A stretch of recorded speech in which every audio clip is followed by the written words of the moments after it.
जय माता रानी। दोस्तों कई लोगों के मन में दुविधा है कि 5 या 6 अप्रैल किस दिन अष्टमी का व्रत रखा जाएगा।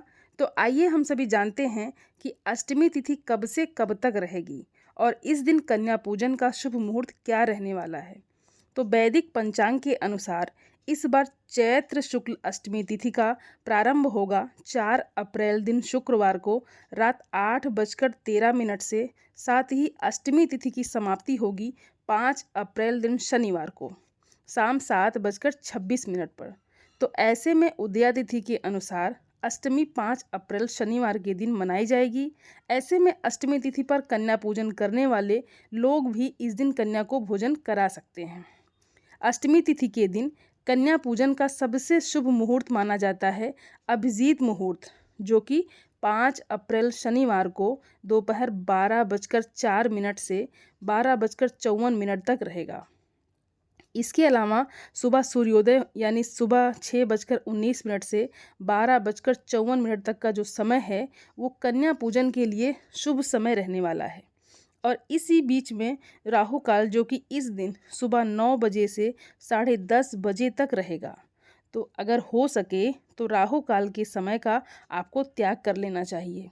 और वैदिक पंचांग के अनुसार इस बार चैत्र शुक्ल पक्ष की नौमी तिथि प्रारंभ होगी 5 अप्रैल दिन शनिवार को शाम 7:27 से और नौमी तिथि की समाप्ति 6 अप्रैल दिन रविवार को शाम 7:23 पर होगी।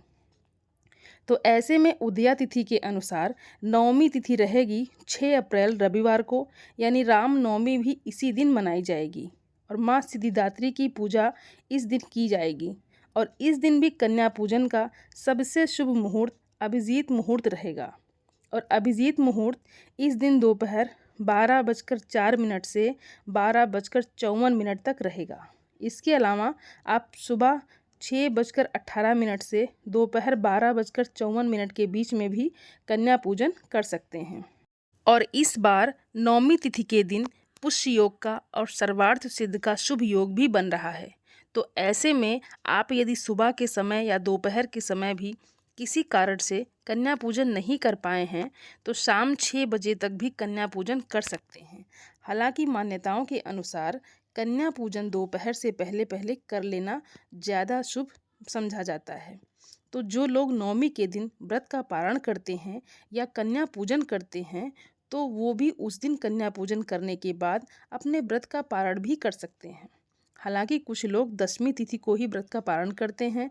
तो जो लोग किसी कारण से अष्टमी या नौमी तिथि पर कन्या पूजन नहीं कर पाए हैं तो वो दशमी तिथि के दिन शुभ मुहूर्त में कन्या पूजन उनको कर लेना चाहिए। और इसके अलावा दशमी तिथि को व्रत का पारण करके कलश विसर्जन भी किया जाता है। और किसी कारण से यदि आप दशमी तिथि को कलश विसर्जन ना कर पाएँ या कन्या पूजन ना कर पाएँ तो आने वाली चैत्र पूर्णिमा के दिन भी आप कन्या पूजन या कलश विसर्जन कर सकते हैं। तो ध्यान रखिएगा कि इस बार अष्टमी तिथि 5 अप्रैल को और नौमी तिथि रहेगी 6 अप्रैल रविवार को। और 6 अप्रैल रविवार को ही नवरात्रि व्रत समाप्त हो जाएगा। जय माता रानी। दोस्तों आप सभी सनातनी भाई बहनों से मेरा विनम्र निवेदन है, मेरे चैनल को सब्सक्राइब ज़रूर कर लें और वीडियो को लाइक और अपने फैमिली फ्रेंड के साथ शेयर ज़रूर करें। आप सभी को जय माता रानी। धन्यवाद दोस्तों।